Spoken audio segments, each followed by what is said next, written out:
Senator, thank you very much for coming in. Thank you, We Jim. appreciate it. The obvious thing that you wanted to talk about and we wanted to ask you about was your recent vote. And if you would give us an explanation of it and your reasoning, please. Well, first of all, these are very important economic times for our country. And the challenges that we face in stabilizing the credit crisis, dealing with what has been a unregulated credit default swap market that is now a $62 trillion industry, and many of the challenges with the housing market are things that I've been following for a while. It's not as if the events that happened just prior to last week were necessarily new. And having the $300 billion that we spent in the first part of the year, that was a warning signal about supposedly, this is how we were going to stave off the economic situation by making this investment and giving it to taxpayers and looking at that. To me, I wish we would have done more at that point in time to deal with both the housing crisis and to deal with what would have been more stimulative for the economy. But I voted no for a very basic reason, and that is I thought there was a more leveraged way to get capital back into the markets to help our economy. I didn't see the $700 billion in and of itself solving the problems and convincing the markets that we would have this situation under control. I was convinced, talking to numerous economists and other business people. We had actually had George Soros before the Commerce Committee. I had chaired a subcommittee in late May, early June about the futures market, about the credit default swap. Were we in a super bubble? What was going on? And at that time, he kind of laid out what he thought this problem was and what the super bubble was. And it's he and others like him who convinced me that an equity play of putting equity into the market, the federal government putting equity onto the table and leveraging that, and people often say equity by the federal government can be leveraged somewhere between 10 to 20 times. So if you think about it, if we would have put $500 billion on the table, we might have been able to leverage $6 or $7 trillion of investment in capital into the market by other private investment. I thought that was a better, a more leveraged play. I thought it was more convincing to the public of a plan, but also it left the taxpayer with a better opportunity for rate of return. I like to say to many of my constituents who I've met in the last, seen in the last several days since I've been home, your kids come to you and they have huge credit card debt and they have problems staying in their home. And people usually stop me and say, wait, this is too close to reality. I say, what are you going to do? Now, you can take care of their bad debt, you can take care of their bad credit debt, or you can help keep them in their home. You can say, I'll put some investment into your home and take the advantage of that, hopefully going up, and because you'll be able to stay in your home, increasing the property value over time, and not only getting my money back, but maybe even getting a little bit of investment back.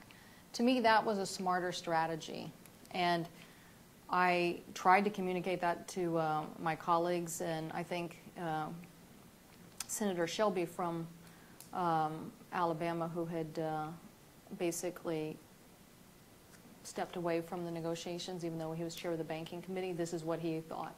He basically said Paulson's plan was, he thought, flawed from the beginning because it didn't focus on this. I talked to my colleague, Judd Gregg, who took his place in the negotiations, who said to me, you know what, this actually, you're right, I agree, I think that's a better way to go, but we'd have to press restart to make this happen. Paulson just came in with a different idea.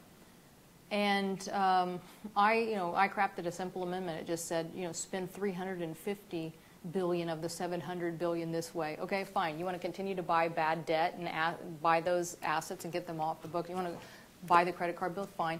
But put this in the bill too, and have this as an alternative. Today, I see in the Wall Street Journal that Treasury's starting to talk this way and starting to say that yes, they might actually pursue this. So more leveraged way of getting capital into the market, better for the taxpayer. And a third reason, we're not good at choosing winners and losers. That's not government's role. And we are doing a little bit of that. I also saw this morning somebody said this whack-a-mole approach of doing this in kind of a pick and choose way isn't also instilling confidence.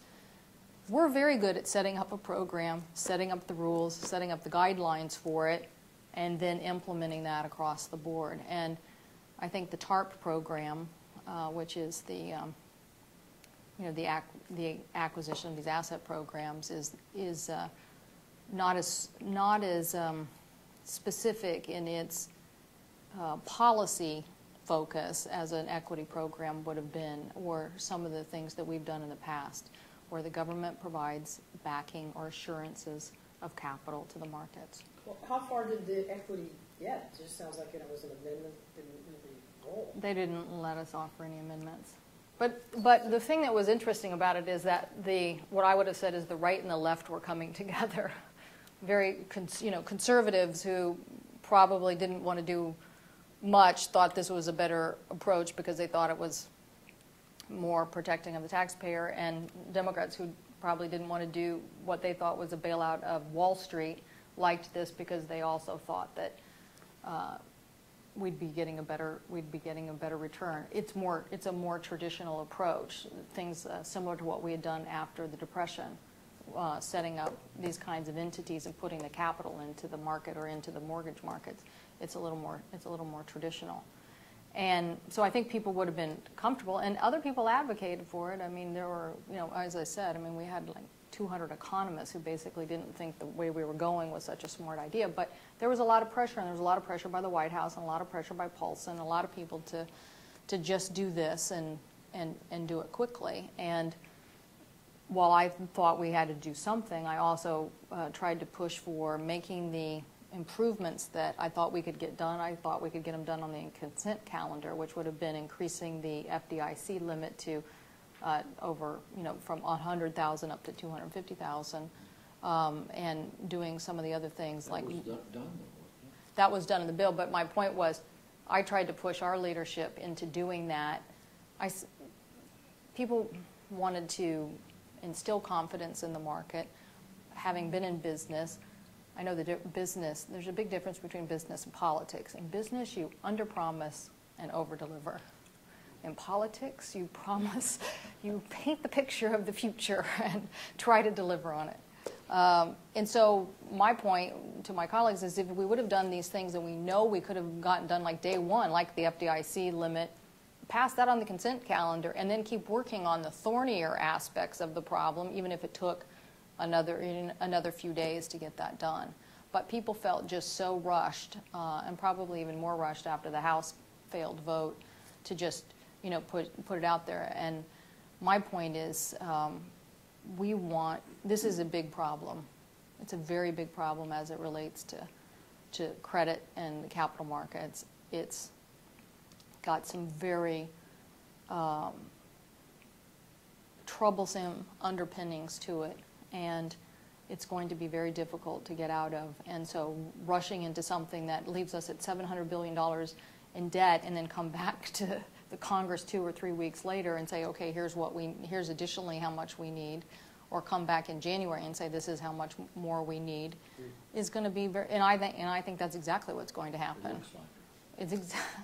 So to me that was very troublesome, because even $700 billion is putting us into a realm that we don't really want to be in from a debt perspective. Does your vote say that you lack confidence in the Secretary of the Treasury? No, I think that the Secretary of the Treasury, maybe even in his initial proposal, was just saying, I want all the opportunity I can have to solve this problem.